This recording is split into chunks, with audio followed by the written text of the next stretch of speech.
அவருக்கும் எனக்கும் தொடர்பு இருக்கா? ஆமாம், அவருக்கு எனக்கும் தொடர்பு இருக்கு. நீங்கள் சொல்கின்ற அவர் மீது சாட்டுகிற குற்றத்தோடு தொடர்பு இருக்கான்னு கேட்டால் இல்லடா வெண்ணெய்களான்னு தைரியமாக சொல்லுவேன். அந்த தைரியமும் திமிரும் எப்பயுமே என்கிட்ட இருந்துகிட்டே இருக்கும். படுத்திக்கலனா வேற யாரு உன்னை பிரபலப்படுத்துவாங்க என ஒரு முறை கேட்டவர் இவர். உண்மைதான். அதே போல் தனது உழைப்பால், பேச்சால், திறமையால் வளர்ந்தார். பெப்சியின் தலைவர், இயக்குனர் சங்க செயலாளர் என முன்முகமாய் பதிந்தார். எப்போதும் தன் வார்த்தைகளும் செயல்களும் தமிழுக்கானதாக, மக்களுக்கானதாக இருக்கும்படி பார்த்துக் கொள்வார். இறைவன் மேல் வாரத்தை போட்டுவிட்டு உயர்ந்து நிற்கும் தமிழ் தலைப்பான உயிர் தமிழுக்கு என்ற படத்தில் நடித்து இன்றைய அரசியலை அழகாக பேச இருக்கும் படத்தின் நாயகன் இயக்குனர் அமீர் அவர்களை பேச அழைக்கிறேன்.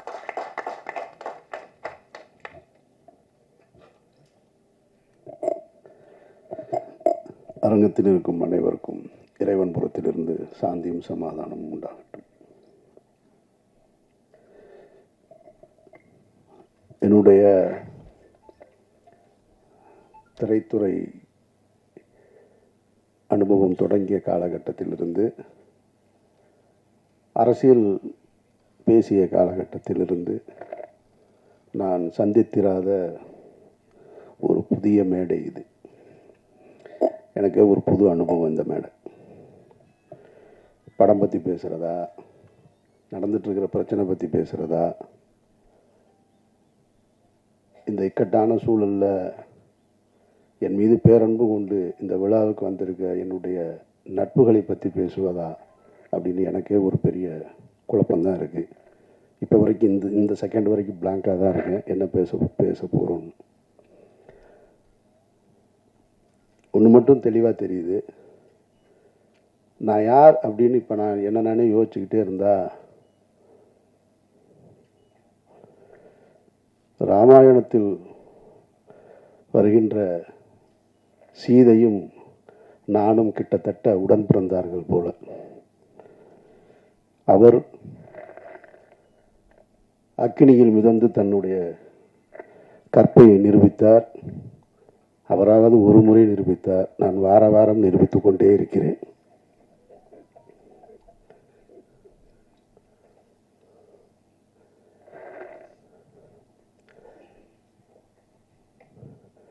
நிறைய சொல்லிட்டாங்க.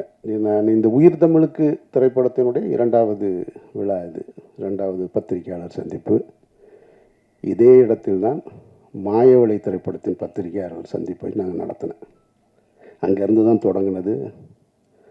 பல பருத்தி வீரன் மாயவழியில் தொடங்கும் போது பருத்தி வீரன் வந்துச்சு. இப்போது வேறையில் வந்து நிற்கிது. அந்த படத்தின் இயக்குனர் இந்த உட்காந்துருக்காரு அமைதியாக, ரமேஷ் பாலகிருஷ்ணன். நாங்கள் அதை ரிலீஸ் பண்ணுறதுக்காக வேலை செய்ய போய் அது ஏதோ ஒரு பிரச்சனையை தொடங்கி அது எங்கெங்கேயோ போய் நீதிமன்றத்தை நோக்கி போயிட்டு இருக்கும்போது, சரி கொஞ்சம் தள்ளி வச்சுக்கலாம் அப்படிங்கும்போது, இறைவன் மிகப்பெரியவனுடைய இறுதிக்கட்ட படப்பிடிப்பை நோக்கி போகும்போது ஒரு 8-10 நாள் தான், 10 நாள் இருந்தால் படம் முடிஞ்சிடும். அந்த படம் முடியும் போது ஒரு புது பிரச்சனை தொடங்குச்சு. அப்போ ஃபஸ்ட்டு எனக்கு தோணுனது, இது என்ன நடக்குது இங்கே, என்னை சுற்றி என்ன நடக்குது, எனக்கு எதுவுமே புரியலை அப்படின்னு பழனி பண்ண தான் சொன்னேன். நான் ஒரு அறிக்கை மாதிரி கொடுக்கலான் இருக்கேன். நான் என்ன நடக்குது, இது ஏன் நடக்குது, யாருக்கு நடந்தது, எதுக்கு நடந்தது, எதை நோக்கி போகுது, ஒன்றும் புரியலைங்க அப்படின்னு. ஏன்னா ஒரு நாள் ஷூட்டிங் முடிச்சிட்டேன். கோகுலம் ஸ்டுடியோவில் ஒரு மிகப்பெரிய செட்டு போட்டு, அந்த செட்டு இன்னும் இருக்குது, பல பேருக்கு தெரியாத தகவல்.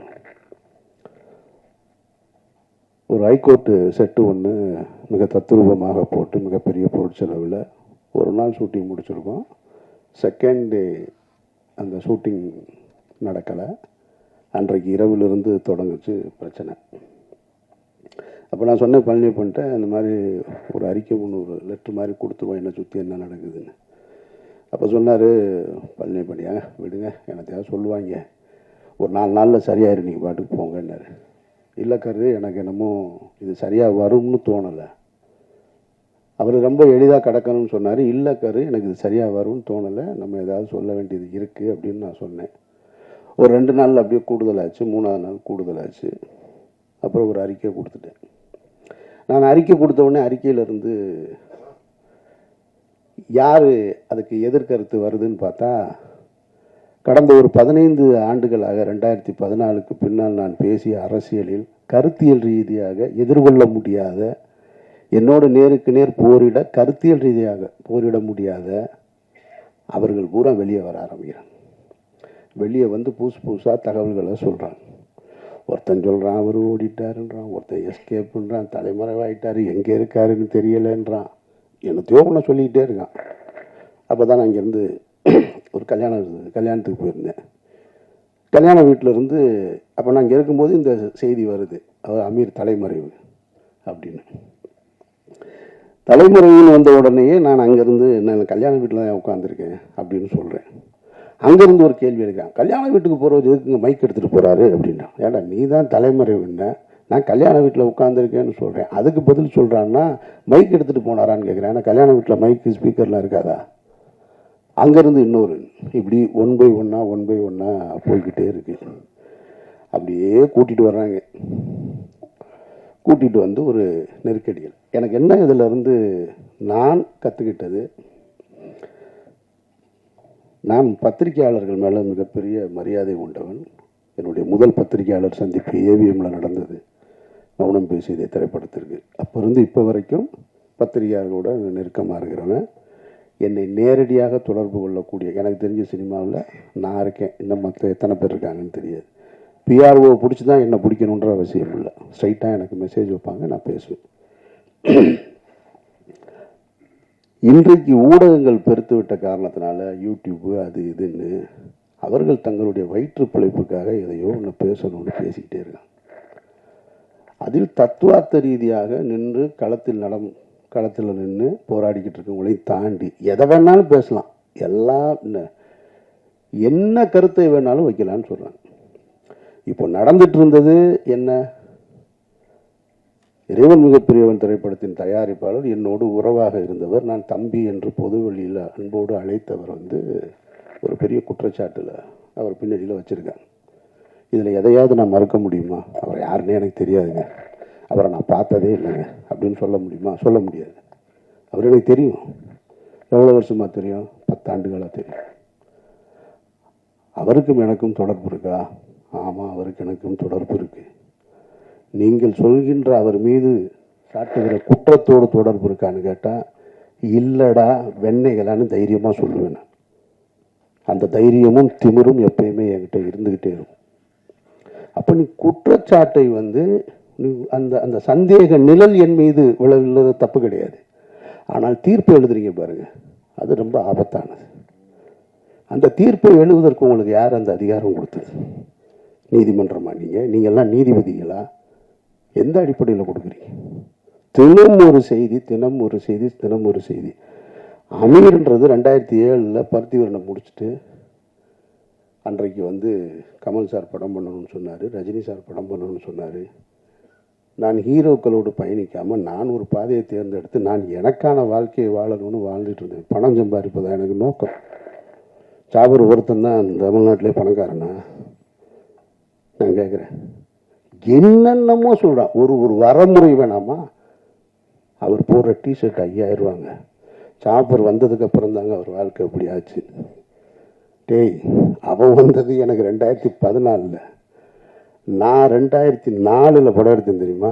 ராம்னு ஒரு படம்.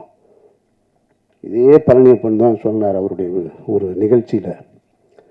எனக்கு தெரிஞ்சு தமிழ்நாட்டில் யாரும் செய்ய மாட்டாங்க. விரும்மாண்டி படம் திரைப்படத்தை பார்க்கறதுக்காக ராம் ஷூட்டிங்கை நிறுத்திட்டு கீழே மதுரை அம்பியா தேட்டரில் விரும்மாண்டி படத்தை பார்த்துட்டு போய் 2 லட்ச ரூபா செலவு பண்ணுவேன் நான். என்னை பற்றி என்ன தெரியும் உங்களுக்கு? அவர் வந்த நம்ம திரைத்துறைக்கு வந்திருக்கோம். திரைத்துறைக்கு வந்த உடனே என்ன செய்வோம்? தொடக்க காலகட்டத்தில் எப்படி கஷ்டப்பட்டோம் அவர் சொன்னார் இல்லையா? அதுபோல் நான் சென்னையில் எக்மோரில் படுத்திருந்தேன், நானும் பாலாவும் அங்கே கஷ்டப்பட்டோம், இங்கே கஷ்டப்பட்டோன்னு உடனே இவங்க நினச்சினாங்க பஞ்சம் பிழைக்க வந்தவங்கன்னு. பஞ்சம் பிழைக்க வந்தவர்கள் இல்லை, சினிமாவின் மீது ஏற்பட்ட விருப்பத்தினால் வீட்டில் காசு வாங்காமல் சுயமரியாதையோடு ஓடி வந்தவங்க நாங்கள். இதை பலமுறை சொல்கிறேன். பலமுறை சொன்ன உடனே நான் ஒரு நேர்காணலில் சொல்கிறேன், இல்லைங்க இந்த மாதிரி இருக்குது, இல்லை அவரோட நீங்கள் இங்கே தொடர்பு இருக்குது. ஆமாம் இருக்குது. உங்களுக்கு எப்படி வருமானம் வருதுன்னா, இவங்க என்ன இன்கம் டேக்ஸ் ஆஃபீஸரா?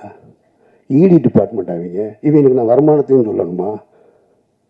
இது என்ன நியாயம் இருக்குது? ஒருத்தர் குற்றவாளி, குற்றம் சாட்டப்பட்டவர், அவரோட நீங்கள் தொடர்பில் இருந்திருக்கீங்க, உங்களுக்கு அவருக்கு என்ன இருக்கு அப்படின்னு கேட்டால் பதில் சொல்ல போகிறோம். அவ்வளோதான். நான் என் கூட பிறந்த அண்ணன் இன்னைக்கு கான்ட்ராக்டராக இருக்காரு, ஒரு அண்ணன் லாயராக இருக்காரு, அவர்கள் சொத்து வாங்கினா கூட நீங்கள் எப்படி வாங்கினு போய் கேட்பேன். நான் எங்கள் அண்ணன் கான்ட்ராக்ட்னா என்ன கான்ட்ராக்ட்னு கேட்டால், இப்போ அவர் என்ன டெண்டர் எடுத்திருக்காருன்னு கேட்டால் எனக்கு தெரியாது. இன்னொருத்தருடைய விஷயத்தை தெரிஞ்சுக்க வேண்டிய அவசியம் எனக்கு எங்கே இருக்குது? அது எது தேவையா எனக்கு? பழனியப்பன் சொன்னது மாதிரி நானும் அவரும் ஜனாவும் பேசியிருக்கோம். எதையாவது பேசியிருக்கோமா? நீங்கள் என்ன பண்ணுறீங்க, நீங்கள் என்ன பண்ணுறீங்க, அதெல்லாம் எங்கள் வேலை கிடையாது. நான் எப்படி இருக்கிறேன்? நான் ஒரு இறை நம்பிக்கையோடு இருக்கேன். அவர் ஒரு பெரியாரிஸ்டாக இருக்கார், ஜனநாதன் ஒரு கம்யூனிஸ்டாக இருக்கார். 3 பேரும் ஒன்றா இருந்தோம். என்றைக்காவது வேறு ஏதாவது நாங்கள் கருத்துக்களை பேசியிருக்கோமா? பணம் எப்படி சம்பாதிக்கிறேன்னு? பணம் சம்பாதிக்கிறதுக்காக வரல. நான் பணம் சம்பாதிக்கிறதுக்கு நான் வரலை. என் வாழ்க்கையை என் விருப்பம் போல வாழணும்னு இந்த நிமிஷம் வரைக்கும் நான் ஆசைப்பட்டுக்கிட்டு இருக்கேன். இப்போ சொன்னாங்க பாருங்க, இந்த படத்துக்கு பின்னாடி நான் நிறையா படம் பண்ணுவேன் அது இதுன்னு. நான் இப்பவும் சொல்கிறேன், நான் இந்த படத்தை நம்பி இல்லை, உயிர் தமிழுக்கு நம்பி இல்லை, மாயவளையை நம்பி இல்லை, இறைவன் மிகப்பெரியவனை நம்பி இல்லை, சந்தனத்தேவனை நம்பி இல்லை. நான் ஒரு மனிதனாக வாழணும்னு ஆசைப்பட்டு என்னுடைய கடைசி காலம் வரைக்கும் நான் விரும்பிய வாழ்க்கையை வாழணும்னு ஆசைப்படுறேன். என் வாழ்க்கையை நான் அப்படி தான் பயணிக்க நினைக்கிறேன். சினிமாக்காரனாக பயணிக்கணும், பெரிய தொழிலதிபராக வாங்கணும், கார் வாங்கணும், பங்களா வாங்கணும், ஒரு நாள் ஆசைப்பட்டதில்லை. சிக்கலான காலகட்டத்தில் இப்போ நீங்கள் எல்லாம் சொல்லியிருப்பாங்க, அவருக்கு ஒருத்தன் சொல்கிறான் 10 ஆண்டுகளாக அவருடைய குடும்ப செலவு பூரா அவர் தான் பார்த்துக்கிறார், ஒருத்தன் ஆஃபீஸ் அவர் தான் ரன் பண்ணுறாங்க, என்னென்னமோ சொல்கிறேன். இந்த இருக்கான் எங்கள் அண்ணன் இந்த கூட்டத்துக்குள்ளே எங்கேயோ உட்காந்துருக்கான். அவன் கேட்குறான், என்னைய கடந்த 10 நாளாக நான் என்ன செஞ்சிட்ருக்கேன் தெரியுங்களா? டெல்லி விசாரணை, என்சிபி விசாரணை, இடி விசாரணை, இதுக்கு நடுவுலலாம் தினம் ஏதாவது ஒரு கடைக்கு போய் பர்ச்சேஸ் பண்ணிக்கிட்டே இருக்கேன். ஒரு 4 ஜீன்ஸ் வாங்க, 4 சட்டை வாங்க, 4 ஜீன்ஸ் வாங்க, சட்டை வாங்க. அவன் கேட்டான், என்ன சார் டெய்லி போகிறீங்க, ஏதாவது வாங்கிட்டு வர்றீங்க, என்ன பண்ணுறதுன்னு தெரில. குடிக்கிற பழக்கம் இருந்தால் குடிக்கலாம், இல்லை வேறு எங்கேயாவது ஒரு அவுட்லெட் இருந்தால் அங்கே போகலாம். ஒன்றும் கிடையாது. நான் போகிறேன் வாங்குறேன் வர்றேன். இன்னொருத்தரை நம்பி, இன்னொருத்தருடைய பணத்தை நம்பி, அதுவும் குற்ற பின்னணியோடு இருக்கிறவரோட நம்பி வாழ வேண்டிய நிர்பந்தம் எனக்கு ஏற்படும். நான் அப்படி ஒரு வாழ்க்கையை வாழணும்னு விரும்பவும் இல்லை. இதையெல்லாம் உங்ககிட்ட சொல்லி நான் நிரபராதி, என்னை நீங்கள் நம்புங்க அப்படின்றதுக்காகவும் சொல்லலை. நான் யாருடைய பொருத்தத்தையும் விரும்பி வாழலை, என்னுடைய இறைவனுடைய பொருத்தத்தை விரும்பி தான் வாழ்கிறேன். ஒரு உண்மையான மனிதர்களுக்கு கஷ்டம் ஏற்படும் போது எல்லாரும் என்ன நினைப்பாங்க தெரியுமா? எனக்கு மட்டும் ஏன் இப்படி நடக்குது அப்படின்னு கேட்டால் அவன் அவநம்பிக்கையாளன். எனக்கு ஏன் நடந்ததுன்னு நின்று யோசிக்கிறான் பாருங்க, அவன் தான் இறை நம்பிக்கையாளன். நான் இறை நம்பிக்கையாளன், நான் அவநம்பிக்கையாளன் இல்லை. எனக்கு இது ஏன் நடந்துச்சுன்னு தான் நின்று யோசிக்கிறேன். நான் எந்த இடத்துல தவறுன்னு, எந்த இடத்துல நான் இந்த தடம் மாற ஒரு சூழல் வந்தது, ஏன் இந்த குற்றப்பின்னணியோட சந்தேக நிழல் என் மேலே விழுகுது, அப்படி தான் நான் பார்த்துட்டு. அதனால் நான் என்னை இங்கிருந்து இன்னும் சரி செய்து கொள்ள வேண்டிய பொறுப்பு இருக்குது. அதனால் நிறைய நான் அதை நோக்கி தான் பயணிக்கிறேனே தவிர மற்றபடி எதுவுமே என் மைண்டில் கிடையாது. அப்புறம் இந்த யூடியூப்பில் நான் பார்த்த விஷயங்களை பார்க்கும்போது எனக்கு என்னென்னா, கொஞ்ச நாளைக்கு இதை பார்க்காம இருக்கிறது நிம்மதியாக இருக்குன்ட்டு. ஒருத்தங்க கூட உண்மை பேசலாங்க, அதுதான் பெரிய கொடுமை.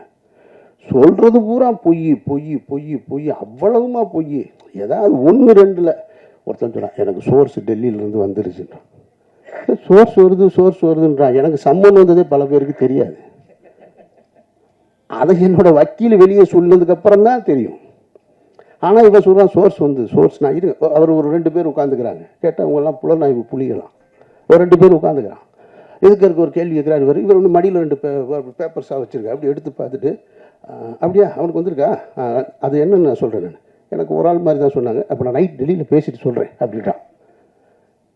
சரி, உண்மையிலேயே டெல்லியிலேருந்து உனக்கு சோர்ஸ் இருக்கும் போல இருக்குன்னா, அவனுக்கு தேனியில் அரெஸ்ட் பண்ண போகிறதே தெரியல. அதுதான் பெரிய கொடுமை. சரி, மடியில் 2 4 பேப்பர் இருக்குது, என்னடா பரட்டி பார்த்து ஏதோ சொல்கிறான் போல இருக்குது. சரி, ஏதோ இதில் இருந்து வந்திருக்கும் போல இருக்குது. இருக்கலாம் இல்லையா? ஏதோ காவல்துறையில் இருந்ததாக சொல்கிறாங்க, ஏதோ உளவுத்துறையில் இருந்ததாக சொல்கிறாங்க. உண்மையிலேயே சோர்ஸ்லேருந்து வந்துருக்கு. விசாரணை பார்த்தா அவர் படித்து சொன்னது தினமலர் பேப்பர். ஐய, இவ்வளவு அபத்தமாக இருக்கும். இதைத்தானோ 2 லட்சம் பேர் பார்க்கலாம். அதுதான் பெரிய கொடுமை. ஒரு பொய் செய்தியை தினம் 2 லட்சம் பேர் நீங்கள் பார்த்து அதில் கீழே பார்த்தீங்கன்னா எப்போ அமீரை கைது செய்வீங்க, எப்போ அமீரை கைது செய்வீங்க? இப்போ கடைசியாக நேற்று ஒருத்தன் கேட்டிருக்கான், ஏங்க நாங்கள் 3 மாதமாக வெயிட் பண்ணுறோம், அமீரை கைது பண்ணவே மாட்டேன்னு. அவன் அவ்வளவு ஆவலாக இருக்கான் என் மேலே. சரி, நான் என்ன கைது, நான் என்ன சிறைக்கு என்ன புதுசா? சிறைக்கு போக அப்பவும் தயாராக இருந்தேன், இப்பவும் தயாராக இருக்கேன். ஆனால் நான் வெறுக்கிற ஒரு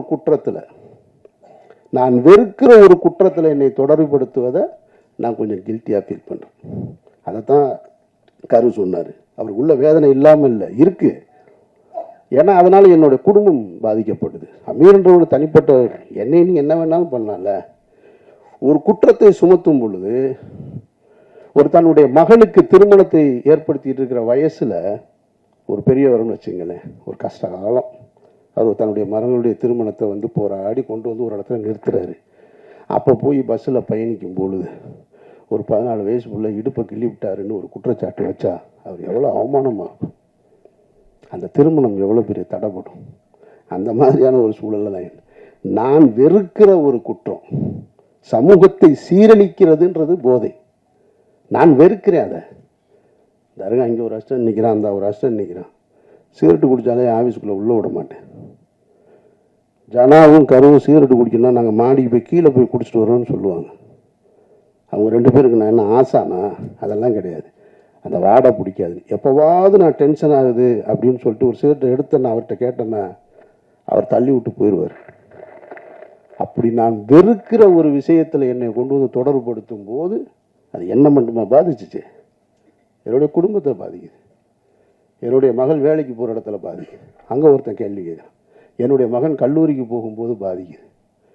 என்னை நீங்கள் சந்தேகமே படாதீங்கன்னு நான் சொல்லலை, சந்தேகப்படுங்க, விசாரிங்க, நல்லா கேளுங்க, ஆனால் தீர்ப்பு எழுதாதீங்க. தீர்ப்பு எழுதுகிற அதிகாரம் உங்களுக்கு யாருக்குமே கொடுக்கல. அதுக்கு இந்த நாட்டில் நீதிமன்றம் இருக்குது, எல்லாமே இருக்குது. கடுமையான விசாரணைகளை சந்திச்சுட்டு தான் நான் வந்து நிற்கிறேன். என்னுடைய இத்தனை ஆண்டு வாழ்க்கையில் நான் சந்திக்க ஒரு புது அனுபவம். டெல்லியில் 12 மணி நேரமாக இருக்கட்டும், டெல்லி வீதிகளில் நானும் வந்து அவன் எங்கள் அண்ணன் டாக்டருக்கு முடிச்சிருக்கான். அவன் யதார்த்தமாக லாங்குவேஜ் படிக்கிறக்காக வந்தான். வந்தவனுக்கு கிட்டத்தட்ட 3 மாதமாக புது அனுபவம். இப்போ என்சிபி, இடி, என்ஐஏ எல்லா டீட்டெயிலும் தெரியும் அவனுக்கு. என் கூட 70 நாளாக வந்தான் இருக்கான். டெல்லி வீதிகளில் நாங்கள் 2 பேரும் நடந்து போயிட்டு திரும்ப அந்த விசாரணையை முடிச்சுட்டு, அவங்கள பொறுத்த மட்டும் அந்த அதிகாரிகள் என்னுடைய விசாரணை நடத்தினதை பொறுத்த மட்டும், என்னை பொறுத்த மட்டும் ரொம்ப நேர்மையாக தான் நடத்தினாங்க. நான் அந்த இடத்துல அதை சொல்லியே ஆகணும். இது அரசியல் அழுத்தம் இருக்குது, அரசியல் அழுத்தம் இல்லை அப்படின்றதெல்லாம் தாண்டி என்னிடம் அவர்கள் மிக கண்ணியமாக தான் நடந்து கொண்டாங்க. கொஞ்சம் கூடுதலாக இருக்குது. நான் மனசு வலிக்கிறது மாதிரியான கேள்விகளை கேட்டாங்களான்னா நிச்சயமாக கேட்டாங்க. ஒரு இடத்துல கலங்கி போய் நின்னா அப்படின்னு கேட்டால் கலங்கி போய் நின்னேன். ஆனால் அது அவர்களுக்கு என்னை காயப்படுத்தணுன்ற நோக்கம் கிடையாது. அதை நான் அவங்ககிட்ட வெளியே வந்து சொன்னேன். நான் டிஸ்டர்ப் ஆனேன்னா, ஆமாம் டிஸ்டர்ப் ஆனேன். நான் வேதனைப்பட்டேனா, ஆமாம் வேதனைப்பட்டேன். நான் சஃபர் ஆனேன்னா, ஆமாம் பட்டேன். ஆனால் அவங்களுடைய டியூட்டி அது, அவர்களுடைய வழக்கமான டியூட்டி. அப்போ எப்படித்தான் குற்றவாளியை கண்டுபிடிப்பாங்க? என்னை மாதிரி ஒரு ஆள் போனவுடனே என்கிட்ட இலகுவாக நடந்துக்கிட்டா நான் குற்றத்தில் தொடர்பு இருக்கா இல்லைன்னு எப்படி கண்டுபிடிக்க முடியும்? அதனால் அவங்க டியூட்டியை தான் செஞ்சாங்க. விசாரணை முடிவுலையும் அதை தான் சொன்னாங்க. பர்சனலாக எந்த இதுவும் கிடையாது, எங்கள் டியூட்டியை செஞ்சோம். அந்த வகையில் என்சிபி ஆஃபீஸர்ஸ் எங்கிட்ட கண்ணியமாக நடந்துக்கிட்டாங்க. இடி ரைடு 2 அந்த ரைடு கதையை கேட்டிங்கன்னா, வீட்டில் ரம்ஜானுக்கு எல்லாரும் ஊருக்கு போயாச்சு. இதை நீங்கள் தெரிஞ்சுங்க. இப்போ ஊடகங்கள், பத்திரிகையாளர்களுக்கு இருக்க வேண்டிய இதையும் மற்ற எல்லாரும் தெரிஞ்சுக்கணும்னு இதை சொல்கிறேன். எவர்களுக்குமே உண்மையான ரீசன் தெரியாதுங்க, அதுதான் உண்மை. நான் சொல்கிறேன், நான் இந்த வழக்கில் தொடர்புடையவனாக இருக்கிறதுனால சொல்கிறேன். அதிகாரிகளை தவிர வேறு யாருக்குமே தெரியாது. வேறு எவன் சொன்னாலும் நம்பாதீங்க, இதுதான் நிஜம். நான் சொல்கிறது உண்மை. இதை கன்ஃபெஷனாக வச்சுக்கோங்க. ஏன்னா எனக்கு முதல் சம்மன் வந்தது பாருங்க, அதுவே யாருக்கும் தெரியாது. அது ஒரு வக்கீல் வெளியே போய் சொன்னதுனால தான் தெரியும். உடனே இவங்க என்ன பண்ணுறாங்கன்னா, அமீர் ரமலான் முடித்து விட்டு வருவதாக என்சிபி அதிகாரிகளிடம் சொன்னார், இந்த நேரத்தில் என்னை விசாரிக்க வேணான்னு கேட்டாருன்னு இதெல்லாம் தலைப்பு செய்தியாக ஓடுதுங்க. அப்போ இந்த மக்களுக்கு எது செய்தி? அப்போ உண்மையே செய்தியாக வராதா? நான் கேட்காத ஒன்று. 2ஆம் தேதி எனக்கு ஃபஸ்ட்டு சம்மன். அந்த அப்படி ஒன்று நான் கேட்கவே இல்லை. நான் 2ஆம் தேதி போயிட்டேன், டெல்லி போயிட்டேன். காலையில் முதல் நாளாக நாங்கள் போய் உட்கார்ந்தோம். ஒரு 12 மணி நேரம் விசாரணை முடிச்சு வந்தாச்சு. அப்போவே எனக்கு அடுத்து சம்மனுக்கான ஒரு திட்டம் இருந்தது. அதுவும் யாருக்கும் தெரியாது. ஆனால் இவங்களுக்கு தெரியவே தெரியாது. நான் அந்த காலகட்டத்தில் தான் அவங்க கேட்ட டீட்டெயில்ஸு, டாக்குமெண்ட்ஸு இதை பூரா எடுத்து எல்லாத்தையும் கொண்டு வந்து ரெடி பண்ணி வச்சிட்ருக்கேன். வச்சுட்டு ஒரு 3:30 மணி இருக்கும், 3:30 4 மணி. 4 மணிக்கு போய் வீட்டில் நான் அவனும் தான் படுக்கிறோம். வீட்டில் யாருமே இல்லை, ஃபேமிலியெல்லாம் ஊருக்கு போயிட்டாங்க ரம்ஜான் கொண்டாடுறதுக்கு. படுத்தா 5:30 மணிக்கு நோன்புக்கான காலை உணவை சாப்பிட்டுட்டு படுத்துருக்கான். 7:30 மணிக்கு ஒரு ஃபோன் அடிக்குது. அவன் ஃபோன் பக்கத்தில் என் கூட தான் பெட்டில் படுத்துருக்கான். அடிக்குது. அப்புறம் கட் பண்ணிட்டான். திருப்பி ஒரு 1.5 மணி நேரம் கழித்து ஃபோன் அடிக்குது. பார்த்தா இவன் பக்கத்தில் இருந்தவனை காணான். நான் தூங்குறேன். திடீர்னு எழுப்புறான். நான் கொஞ்சம் லைட் இருந்தால் தூங்க மாட்டேன், அதனால் நல்லா டார்க்காக ஸ்க்ரீனை போட்டு படுத்துருப்பேன். தட்டி எழுப்புறான், சச்சான்னு. முழிச்சு பார்த்தா ஒருத்தர் துப்பாக்கியினோடு நிற்கிறாரு, முகத்துக்கு நேரம். ஒன்றுமே புரியலை. கொஞ்சோன்னு லைட்டு அந்த ஜன்னல்லேருந்து லீக் ஆகுது. அதில் பார்த்தா ஒருத்தர் துப்பாக்கியோடு நிற்கிறார். 2 பேர். என்னடா அப்படின்றேன், தெரில. கண்ணே முழிக்க முடியலை. சரி, அதோட சரி எந்திரிச்சு முழிச்சு பார்த்தா அப்புறமா இடி ஆஃபீஸர்ஸ் வந்திருக்காங்க. இது என்னுடைய வீட்டில். இதே ஒரு 2 மணி நேரத்துக்கு முன்னாடி என்னுடைய அலுவலகத்துக்கு வந்துட்டாங்க. அங்கே என்னோடய அசிஸ்டன்ஸு, என்னோடய ஆடிட்ரு எல்லாரையும் அவங்கள லாக் பண்ணிட்டாங்க. அப்புறம் இடி ஆஃபீஸர் வந்தாங்க. அவங்க வந்து தன்னை அறிமுகப்படுத்திக்கிட்டாங்க என்கிட்ட. நான் தான் இடி டைரக்டர்னு. ஒரு லேடி ரொம்ப கண்ணியமாக நடந்துக்கிட்டாங்க, ரொம்ப மரியாதையாக நடந்துக்கிட்டாங்க. நான் மூத்த கழுவிட்டு வர்றேங்கன்னு மூத்த கழுவிட்டு வந்து உட்காந்து அவரோட பேசிக்கிட்டு அன்றைக்கு 12 மணி வரைக்கும் அன்றைக்கும் போச்சு. அன்றைக்கும் விசாரணை முடிச்சுட்டு நான் இங்கேருந்து மதுரை போயிட்டேன். மதுரை போய் ரமலான் ப்ரேயரை முடிச்சுட்டு அங்கேருந்து அதுக்கப்புறமா திரும்ப ஓட்டு போட போனேன். அப்போ தான் பத்திரிகையாளர்கள் முறையாக சந்திக்கக்கூடிய சூழல் ஏற்பட்டது. அதுக்கு பின்னால் இப்போ வரைக்கும் நான் சொல்கிறேன். இதை ஏன் சொல்கிறேன்னா, இதன் பிறகும் எனக்கு ஒரு சம்மன் வந்திருக்கு. இந்த புலனாய்வு புலிகள்லாம் எங்கே போனாங்கன்னு தெரியல. நீ உண்மையிலே சோர்ஸ் உனக்கு சொல்லுதுன்னா, உனக்கு உண்மையிலே செய்தி வந்திருக்குன்னா, எனக்கு சம்மன் வந்தது ஏன் யாருக்குமே தெரியலை. நான் பர்பஸாக சொல்லவே இல்லை.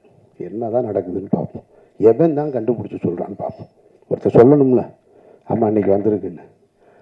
அந்த சம்மனுக்கும் போய் 10.5 மணி நேரம் நான் விசாரணையை முடிச்சுட்டு தான் இங்கே வந்திருக்கேன். அப்படின்னா இதில் எதுவுமே உண்மை இல்லை. அவர்கள் கடமையை செய்கிறாங்க. நான் முதல் நாள்லேருந்து ஒத்துழைக்கிறேன். டே 1லேருந்து இவ்வளோ பெரிய சிக்கலான சூழல் என்னை ஏற்படும் போது நண்பர்களுடைய ஆறுதல் இருக்குது, நண்பர்களுடைய ஆலோசனை இருக்குது. குடும்பத்தில் இருக்கவங்க சொல்லுவாங்க, எங்கேயாவது வெளியூர் போயிடும், அங்கே போயிடுன்னு. டே 1லேருந்து என்னோடய ஆஃபீஸில் தான் இருக்கேன். நான் இங்கே தான் இருப்பேன். இந்த வழக்கு முடிகிற வரைக்கும் நான் இங்கே தான் இருப்பேன். இந்த வழக்கை முடிச்சுட்டு தான் நான் வெளியில் வருவேன். நான் என்கிட்ட என்ன இருக்குது எடுத்துகிட்டு போகிறதுக்கு? என்கிட்ட ஒன்றும் இல்லை. நான் நேர்மையும் உண்மையுமா இருக்கேன். என்ன உங்களால் எதிர்கொள்ள முடியலை. என்னுடைய கேள்விக்கு உங்ககிட்ட பதில் இல்லை. நான் எடுத்து வைக்கிற முன் வைக்கிறதுக்கு. அதனால் நீங்கள் என்னை குற்றவாளியாக்க ட்ரை பண்ணிக்கிட்டே இருக்கீங்க. நீங்கள் குற்றவாளி ஆக்கிட்டால் உடனே நான் குற்றவாளி ஆயிடுவேனா? பட் நான் தாங்கிக்கிறேன். வீட்டில் தாங்கலை. மகளுக்கும் மகனுக்கும் ஒரு அழுத்தம் ஏற்பட்டது.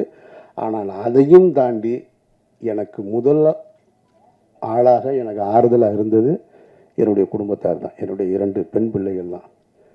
தைரியமாக இருங்க, நீங்கள் உங்களுக்கு என்ன பிரச்சனை அப்படின்னு சொல்லி எப்போதும் போல என்னுடைய வீட்டை ஒரு சின்ன ஒரு சலசலப்பு கூட இல்லாமல், ஒரு சங்கடம் கூட இல்லாமல், ஒரு சஞ்சலம் கூட இல்லாமல் வச்சிருந்தது என்னுடைய குடும்பத்தார். அதற்கப்புறம் என்னுடைய நண்பர்கள் தான். எதுவுமே என் மைண்டில் கிடையாது. எனக்கு ஒரு சின்ன ஒரு சம்பவம் தான் நினைவுக்கு வந்தது.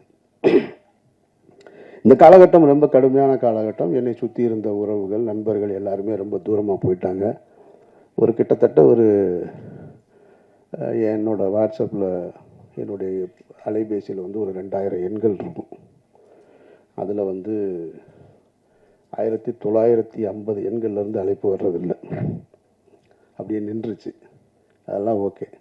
அப்போ எனக்கு என்ன தோணுச்சுன்னா, இந்த பறவைகள் நிறைய இருக்கக்கூடிய ஒரு மரத்துக்கு பக்கத்தில்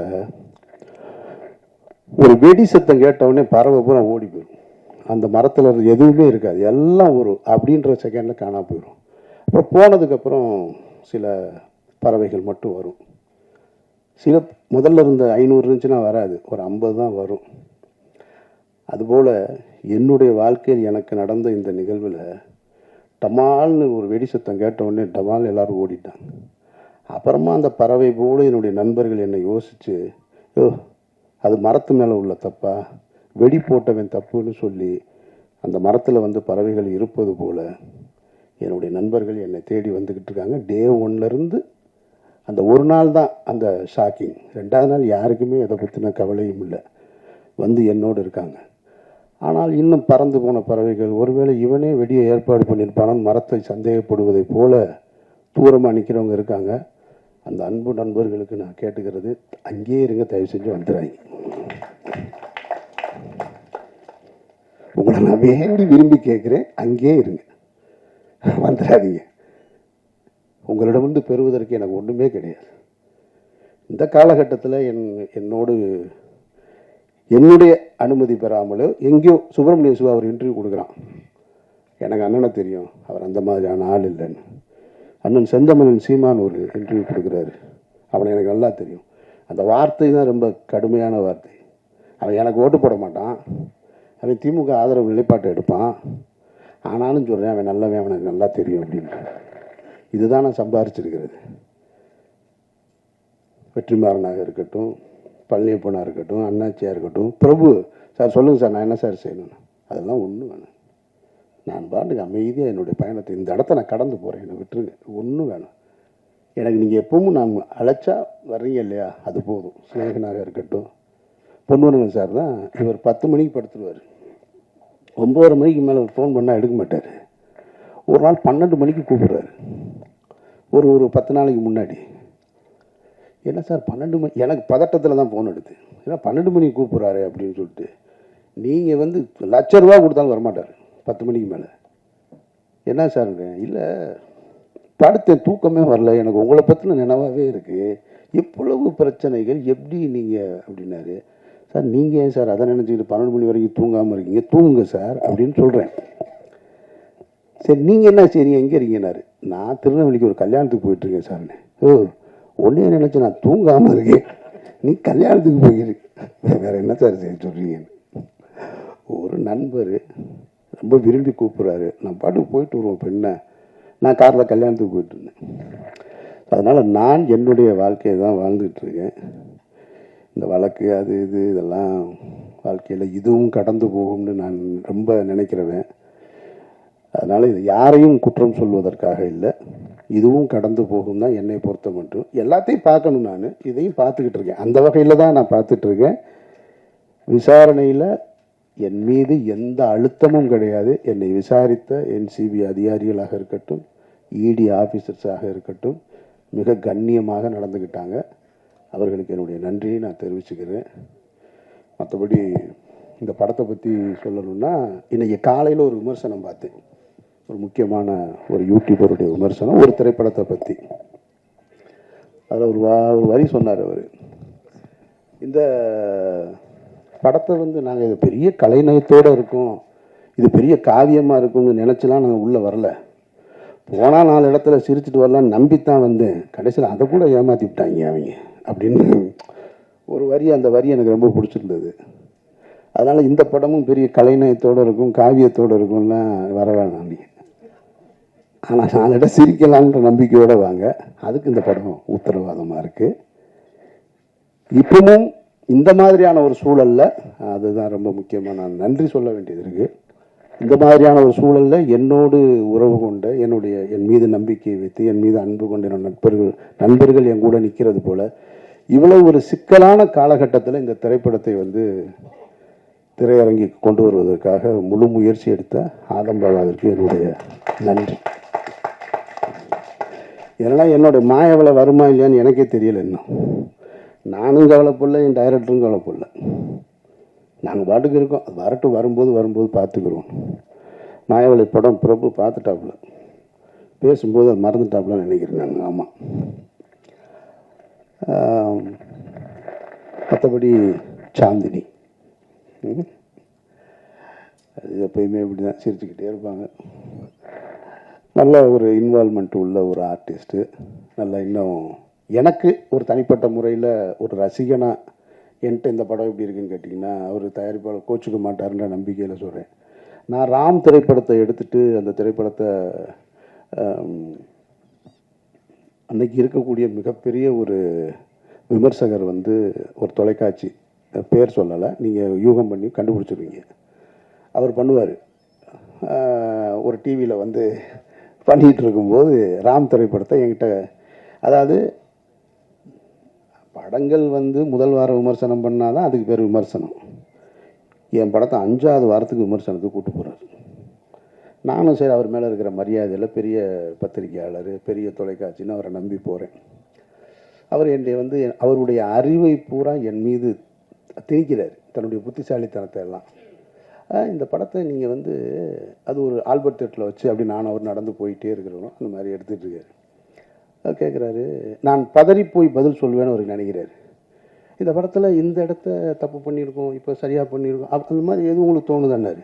சார் தப்பாக தான் சார் பண்ணியிருக்கேன், இது என்ன தோணுதான்னு வேறு கேட்குறீங்கன்னு. அவர் ஒன்று இல்லை இல்லை ரெக்கார்ட் ஆகிக்கிட்டு இருக்கு, நீங்கள் மாற்றி சொல்லலான்னாரு.